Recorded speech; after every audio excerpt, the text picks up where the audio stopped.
শহরের এক প্রান্ত থেকে আরেক প্রান্তে কমফোর্টেবলি জার্নি করার ক্ষেত্রে সবথেকে সহজ মাধ্যম এবং কমফোর্টেবল মাধ্যম হচ্ছে মেট্রো রেলওয়ে। তো এই মেট্রো রেলওয়ে জার্নি করতে গেলে সবার প্রথমে মনে আসে টিকিট কাউন্টার লম্বা লাইনের কথা। হ্যাঁ বন্ধুরা, অনেকে কিন্তু মেট্রো রেলওয়েকে অ্যাভয়েড করায় লম্বা লাইন, কিছু কিছু স্টেশনে এত লম্বা লাইন পড়ে সেটাকে অ্যাভয়েড করার জন্য। কিন্তু সব থেকে সহজ মাধ্যম হচ্ছে 2021 সালে মেট্রো রেলওয়ে ইন্ট্রোডিউস করেছিল অনলাইন টিকিট কাটার পরিষেবা। তো আপনারা যারা জানেন না এই বিষয়টা, অনলাইন টিকিট কিভাবে কাটতে হয়, কিভাবে আপনাদের স্মার্ট কার্ড যেটা থাকে সেগুলো কিভাবে রিচার্জ করবেন, আপনার নিয়ারেস্ট রেলওয়ে স্টেশন কোনটা সেটা দেখতে পাবেন, তো এই সম্পূর্ণ কিন্তু আপনার হাতে থাকা মোবাইল থেকেই আপনি করতে পারবেন। তো বন্ধুরা, আজ এই ভিডিওতে আমি আপনাদেরকে দেখিয়ে দেবো আপনারা কিভাবে অনলাইন টিকিট কাটবেন, কিভাবে স্মার্ট কার্ডে রিচার্জ করবেন, আপনার লোকাল রেলওয়ে স্টেশন কোনটা সেটা আপনি দেখতে পাবেন, কি টাইম টেবিল আছে, কি শিডিউল আছে, এগুলো সবগুলো কিন্তু আপনার হাতে থাকা স্মার্ট মোবাইলটা থেকেই আপনি করতে পারবেন। অতএব বন্ধুরা, মূল ভিডিও শুরু করার আগে আমার এই চ্যানেল যারা প্রথম ভিজিট করছেন অবশ্যই চ্যানেলটাকে সাবস্ক্রাইব করে রাখুন এই ধরনের ভিডিও পাওয়ার জন্য। আর ভিডিও ভালো লাগলে অবশ্যই এটা লাইক দিয়ে বেশি বেশি বন্ধুদের সঙ্গে শেয়ার করবেন। সবার প্রথমে প্লে স্টোরটাকে ওপেন করে নেবেন, নেওয়ার পর সার্চিং বাটনে চলে আসবেন, এসে এখানে সার্চ করবেন কলকাতা মেট্রো অ্যাপ। ঠিক আছে, কলকাতা মেট্রো অ্যাপ লিখে এখানে সার্চ দেবেন। সার্চ দেওয়ার সঙ্গে সঙ্গে আপনার সামনে এই অ্যাপটা এখানে ওপেন হয়ে যাবে। এটাকে করতে হবে আপনাদেরকে ইনস্টল। আমার অলরেডি এখানে ইনস্টল করা আছে, তো আমি এখানে ওপেন বাটনে ক্লিক করলে এটা ওপেনে চলে যাবে। তার আগে আমি আপনাদেরকে অ্যাবাউট দিস অ্যাপ মানে এই অ্যাপের সম্বন্ধে যে ডিটেলসটা আছে একবার আপনাদেরকে দেখিয়ে দিই। তো নিচের দিকে যদি স্ক্রল করে চলে আসি, তো এখানে লেখা আছে দেখুন, অফার্ড বাই কারা করছে, রেলওয়ে ইনফরমেশন সিস্টেম, সেখান থেকে এটা অফার করা হচ্ছে এবং এটা রিলিজ করা হয়েছে। রিলিজ অন 25শে অক্টোবর 2021 এটা রিলিজ করা হয়েছে এবং লাস্ট আপডেট করা হয়েছে 8ই অক্টোবর 2024 এটা লাস্ট আপডেট করা হয়েছে। ঠিক আছে, তো আপনারা এটাকে জাস্ট ইনস্টল করে নেবেন। নেওয়ার পর এখান থেকে জাস্ট ওপেন বাটনে ক্লিক করে এটাকে করে নেবেন ওপেন। ওকে, তো আমি এখানে জাস্ট ওপেন করে নিচ্ছি। ওপেন করার সঙ্গে সঙ্গে আপনাদের সামনে এই ধরনের একটা ইন্টারফেস চলে আসবে। এখান থেকে দেখুন এই যে তীর বাটনটা আছে, এখানে ক্লিক করে করে আপনাদেরকে জাস্ট একটা করে করে এরকম স্লাইডিংটা সাইডে আপনার এগিয়ে যেতে হবে। অ্যাকচুয়ালি এটা এখানে বলছে যে ইউজার ম্যানুয়ালটা এখানে কিন্তু দেওয়া আছে, তো আমরা জাস্ট এখান থেকে পরস্পর কিন্তু বেরিয়ে যাচ্ছি ক্লিক করে করে, লাস্টে ওকে করে দেবো।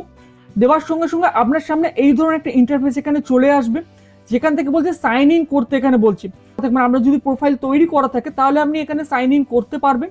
যদি আপনি নতুন ইউজার হয়ে থাকেন তাহলে সেক্ষেত্রে দেখুন নিউ ইউজার অথবা সাইন আপ হিয়ার, এখানে একটা করতে হবে আপনাকে ক্লিক।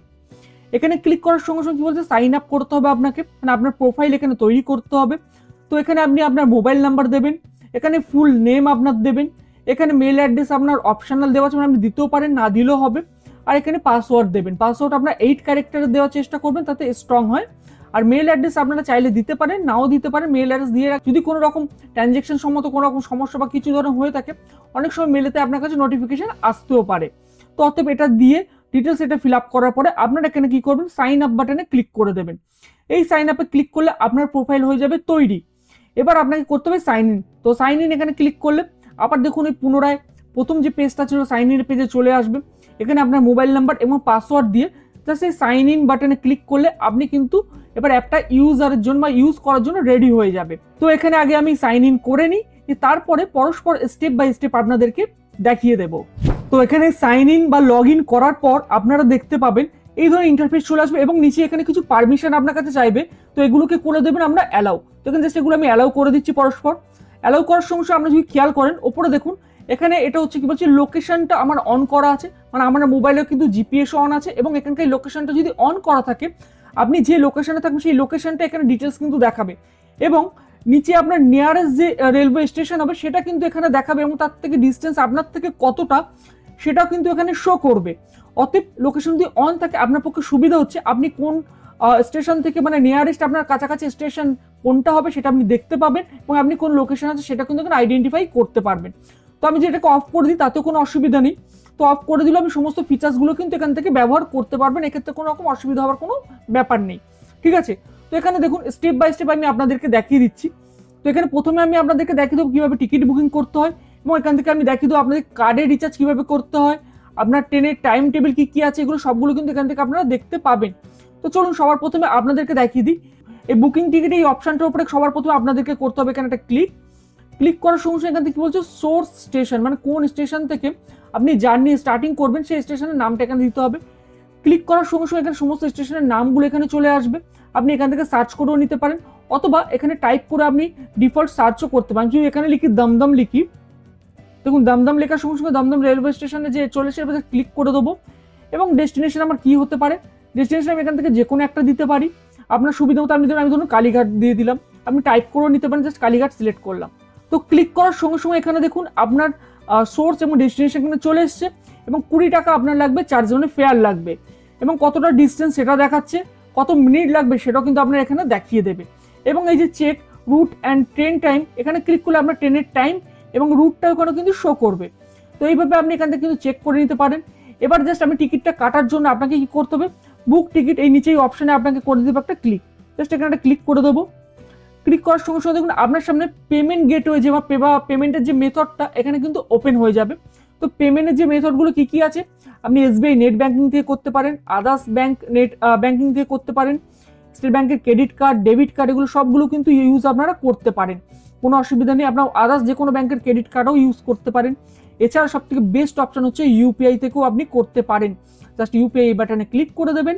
যারা ইউপিআই মানে Google pay, PhonePe, Paytm, Amazon pay এই ধরনের ইউজ করছেন তারা এখানে ক্লিক করবেন, আপনার সঙ্গে এই ধরনের অপশন চলে আসবে। তো এখানে আপনারা দেখুন এই কিউআর কোড, এই অপশনে ক্লিক করলে কিউআর কোড জেনারেট হয়ে যাবে। তো আমি করে দেখেছি পার্সোনালি, আমার এক্সপিরিয়েন্স কিউআর কোডে ক্লিক করলে অনেক সময় এটা প্রবলেম ক্রিয়েট করছে। তো বেস্ট আমার মনে হয় এখানে জাস্ট এই দেখুন ভিপিএ/ অথবা ইউপিআই আইডি, তো এখানে জাস্ট ক্লিক করে ইউপিআই আইডি, মানে আপনাদের দেখবেন ইউপিআই এর মধ্যে গেলে একটা ইউপিআই আইডি আপনারা দেখতে পান, সেই ইউপিআই আইডিটা এখানে দেবেন। দেওয়ার পর জাস্ট কনফার্মে ক্লিক করলে আপনার ইউপিআই এর মধ্যে বা আপনার যে গুগল পে, ফোন পে এর মধ্যে একটা নোটিফিকেশন যাবে, ওখানে জাস্ট পেমেন্টটা করার সঙ্গে সঙ্গে আপনার সামনে একটা টিকিট চলে আসবে। তো যে টিকিটটা জেনারেট হবে সেটা দেখুন আমি স্ক্রিনশটটা আপনাদের স্ক্রিনে তুলে দিচ্ছি, আপনারা দেখতে পাচ্ছেন। এই টিকিটটা নিয়ে গিয়ে জাস্ট আপনারা যখন যে এন্ট্রি গেট থাকে ওখানে জাস্ট স্ক্যানার থাকে, ওখানে স্ক্যান করলেই আপনাদের গেট ওপেন হয়ে যাবে এবং আপনি এক্সিট করার সময় সেম অ্যাজ ইউজুয়াল সেম প্রসেসেই কিন্তু আপনারা করে আবার এক্সিট করে নিতে পারবেন। এবার যদি ধরুন আপনি টিকিটটা কেটে নিয়েছেন, এবার আপনি স্ক্রিন থেকে কোনোভাবে বেরিয়ে গেলেন বা আপনি মনে কোনো অ্যাপটাকে ওপেন ছিল সেটা ক্লোজ করে দিয়েছেন, তাহলে সেক্ষেত্রে আপনি টিকিটটা দেখতে পাবেন কোথায়, এখান থেকে চলে আসুন, এই টিকিট হিস্ট্রির মধ্যে চলে আসবেন। টিকিট হিস্ট্রির মধ্যে চলে আসলে এখান থেকে দেখুন আপনি যে যে টিকিটগুলো কাটবেন সেই টিকিটগুলো কিন্তু এখানে শো করবে। তো আমি লাস্ট ডেটে যে টিকিট কেটেছিলাম সেই টিকিটটা এখানে শো করছে। ইনফ্যাক্ট কারেন্ট যদি কোনো টিকিট কাটা থাকে সেটা এখানে শো করবে, জাস্ট সেটাতে ক্লিক করলে আপনার সামনে এই ধরনের টিকিট চলে আসবে। এই কিউআর কোডটাই জাস্ট ওখানে স্ক্যান করতে হয়। ওকে, এবার আমি আপনাদেরকে দেখিয়ে দিই আপনার কার্ড থাকলে, স্মার্ট কার্ড থাকলে কীভাবে রিচার্জ করবেন। খুব সহজ প্রসেস। আবার মেন মেনুতে চলে আসবেন, হোম বাটনে ক্লিক করে এখান থেকে দেখুন এই লাস্ট যে অপশনটা আছে your last no card balance, এখানে জাস্ট ক্লিক করবেন। ক্লিক করার সঙ্গে সঙ্গে এখানে দেখুন টপ আপ কার্ডে ক্লিক করতে হবে, এখানে কার্ডের নাম্বার দিতে হবে এবং কনফার্ম করতে হবে কার্ডের নাম্বারটা, আবার আপনার মোবাইল নাম্বার দেওয়া থাকবে, আপনি মেল অ্যাড্রেস দিতে পারেন এবং নিচে দেখুন টপ আপে যে অ্যামাউন্ট আছে এখানে সিলেক্ট করবেন, 100, 200, 300 কত টাকা আপনি রিচার্জ করতে চাইছেন সেটা এখানে সিলেক্ট করে নেবেন। সিলেক্ট করে এখান থেকে দেখুন এই যে আপনার কার্ডের ব্যালেন্সটা সেভ করবেন, করে এখান থেকে কার্ড নো ব্যালেন্সে করবেন, করার পর এখান থেকে কার্ড নাম্বার আবার দিতে হবে, দিয়ে চেক ব্যালেন্স করার পর তারপর আপনার কাছে আবার রিচার্জের অপশানে কিন্তু পরস্পর স্টেপ বাই স্টেপ চলে আসবে। এভাবে কিন্তু আপনারা এখান থেকে গিয়ে কিন্তু কার্ডে ব্যালেন্স লোড করতে পারেন বা রিচার্জ করে নিতে পারেন। আবার হোম বাটনে আমি এখানে চলে আসলাম, আসার পর এখান থেকে দেখুন ট্রেনের টাইম টেবিল কীভাবে দেখতে হলে ট্রেনের টাইম টেবিলে ক্লিক করে আপনি সোর্স দেবেন এবং ডেস্টিনেশন দেওয়ার সঙ্গে সঙ্গে আপনার সামনে কিন্তু ট্রেনের টাইম টেবিল চলে আসবেন। আপনি কোন রুটে দেখতে চাইছেন, কলকাতার মধ্যে এখন দেখুন blue, green, purple and orange 3টে রুট আছে। তো আপনি কোন রুটে দেখতে চাইছেন সেটা কিন্তু এখানে দেখুন অলরেডি স্টেশনের নামগুলো এখানে শো করে, সেই মতো দিয়ে কিন্তু আপনারা এখান থেকে রেলের টাইম টেবিলগুলো কিন্তু চেক করে নিতে পারবেন। তো বন্ধুরা আজ যে ইনফরমেশনটা বা এই যে ডিটেলসটা আপনার সামনে তুলে ধরলাম কেমন লেগেছে অবশ্যই কমেন্ট বক্সে আমাকে জানাবেন। ভিডিওটা ভালো লাগলে একটা লাইক দিয়ে যাবেন, চ্যানেলে যারা প্রথম ভিজিট করছেন অবশ্যই চ্যানেলটাকে সাবস্ক্রাইব করে রাখবেন। অতএব বন্ধুরা আজকের ভিডিওটা এখানেই শেষ করছি, আপনারা সবাই ভালো থাকবেন ও সুস্থ থাকবেন। নমস্কার।